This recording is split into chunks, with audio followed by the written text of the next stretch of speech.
All right, YouTube land, it's Ryan here again, and I got my Taylor 317.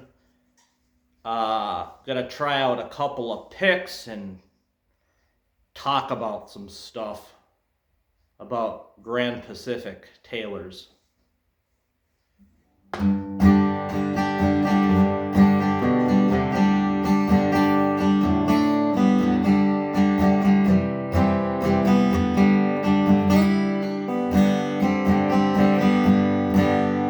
That's a Jim Dunlop 207. They're 6 for $10. I got the prime tone. These are like 3 for $10.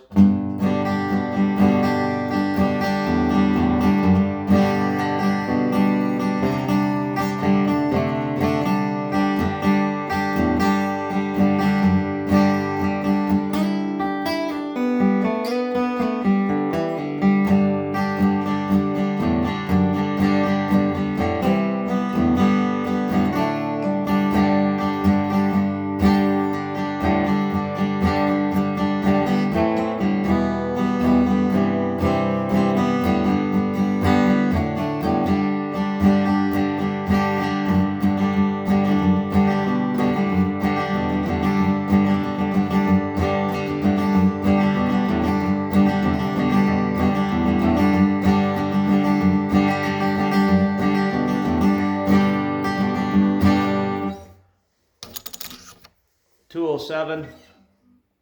Make sure I got the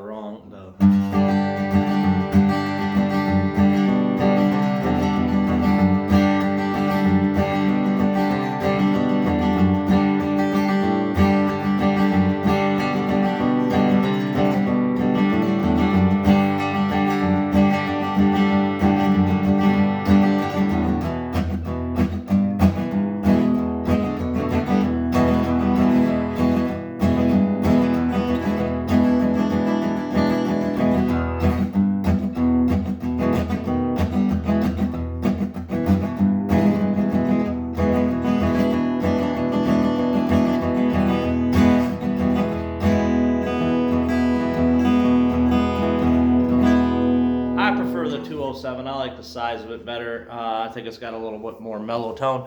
But I like picks. Picks are fun to buy.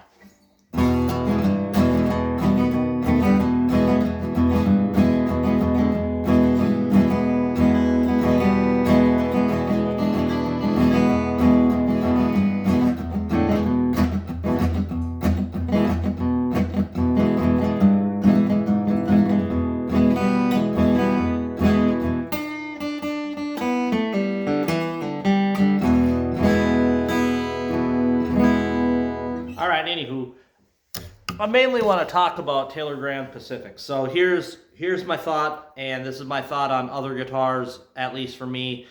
I'll probably never buy another Dreadnought from Martin or from anyone else. This I don't really feel is a Dreadnought. It is Dreadnought E, which is fine. You can still flat pick it. You can still do whatever you want. But my dream guitar for a long time was going to get a Husson Dalton or a Collings, but I'm out of that camp now, and I am full on Taylor. I mean, I'd like to have Collings if somebody wants to give me one. That's cool, you know, or a Husson Dalton. That's fine. I'll play it. They're still sweet guitars. The thing about Taylor, though, for me is I just like the company. I think the NT neck joint is a really awesome design. I mean, Collings and Husson Daltons are bolt-on, but these you can go in to a local music shop and some dude can do it for you. There's a guy at Sam Ash. I always forget his name. Sam Ash, Indianapolis. Super nice guy, quiet. He's actually a real luthier. He works there, does tons of repairs for Sam Ash. They ship guitars from other Sam Ash's, and he does work on them. He's great, and bring it to him. He'll do the, you know, if you need to have your NT neck adjusted, he'll do it. Anyways, let's talk about what I don't think is working in the Grand Pacific line. I think both the Builder's Editions, the 517 and the 717s are great. this, the 317, in my opinion, if you're going to go out and buy one and try it for the first time, rather than go American Dream or go up, get a 317. I'm really happy with this. The satin finish, you know, it's not so porous. It's like in between satin and gloss. It's just not high gloss. And then you got the high gloss top. And I'm telling you, there's nothing wrong with Sapele as a tone wood. Sitka spruce top on this. It's real clean. Got the tuxedo look. The gemstone inlays. That's what they call them. All right. What I don't think is working is the new Ironbarks. And I don't really think the,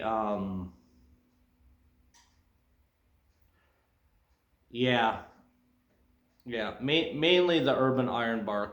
I just, they're just something I hear on the videos. I'll have to try one, make it up to Sweetwater and give one a whirl and see what I think about the 517.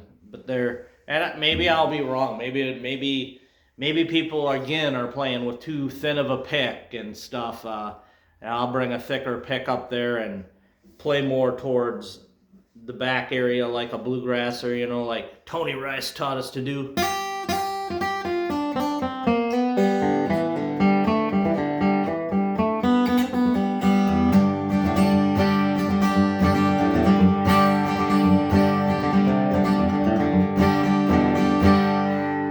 I was just watching a video with John from the Acoustic Shop and Richard Hoover, and he was saying how Tony Rice's Clarence guitar with the big sound hole and all that, the historic one, how tubby that was, and that was one of their goals and one of Tony's goals when making his Santa Cruz model guitar is to get it kind of a more focused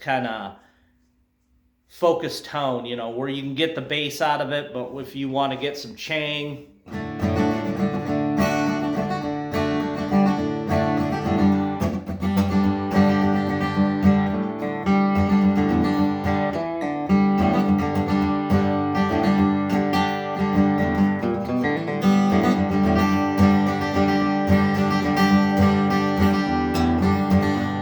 There's some chang.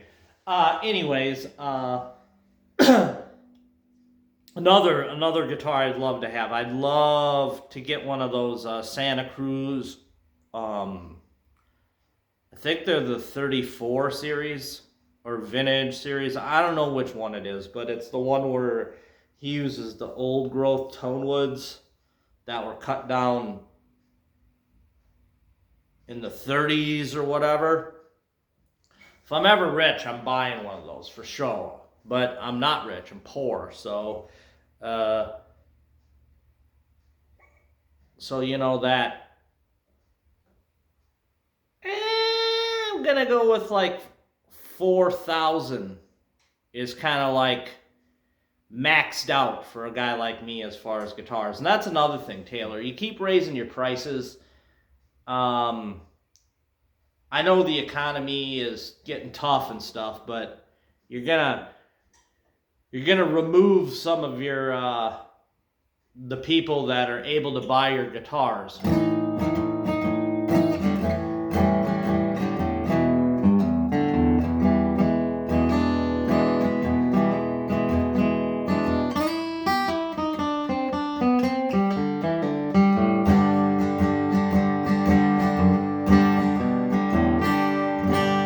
All right.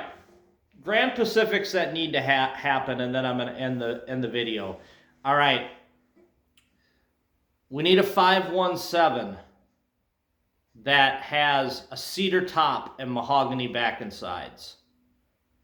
We need a 617, not a builder's edition one, but one that has that brown sugar stain on the back and a torrefied top, no arm bevel, you know, regular 600 appointments. that is going to be probably the most killer Grand Pacific ever. And then an 800 series Grand Pacific. You want to put an arm bevel on it, or like the smaller one? I think that would be cool on the 800 series one. And you know, yeah, just a Sitka Indian Rosewood. I know they have the 400 series. It's nice, but just a little bit more upgraded, higher end Sitka and Indian Rosewood. I think the 400 sound really good. There's only one thing that I don't like about them, and that's they use some really white binding. I mean, it's something I could buy one and be over it within like 30 seconds. It's not that big of a deal. The Sunburst looks really cool on the top. I noticed at Sweetwater they got a couple natural ones, 417 naturals. They look really nice. I mean, if I could right now, I got enough on my credit, but I owe so much on my other cards for guitars and stuff. I'd just go up there like tomorrow and just buy one. I could, but I better not.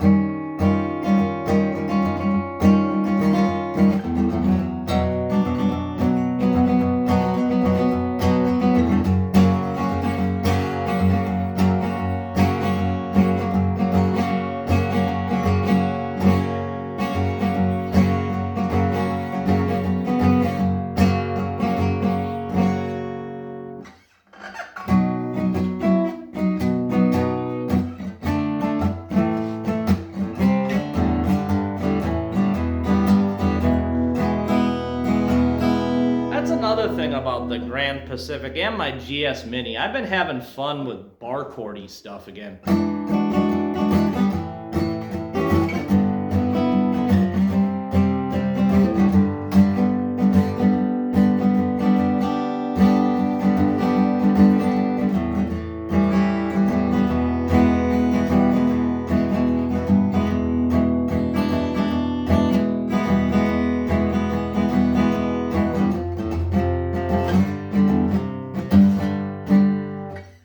One in the American Dream line. It's got the Sunburst top. They ripped it off from the Martin DSS. It's the same looking. It's got that looks like a cup of whiskey, and it's got walnut back and sides. And the black tops are still cool. I like those if you can find them. And that one, the new Sunburst one, has the black tuners. The finish there's not enough finish on it for me, but I mean, $2,000 with a pickup, I could see somebody wanting that. I mean, I'll play one in the store.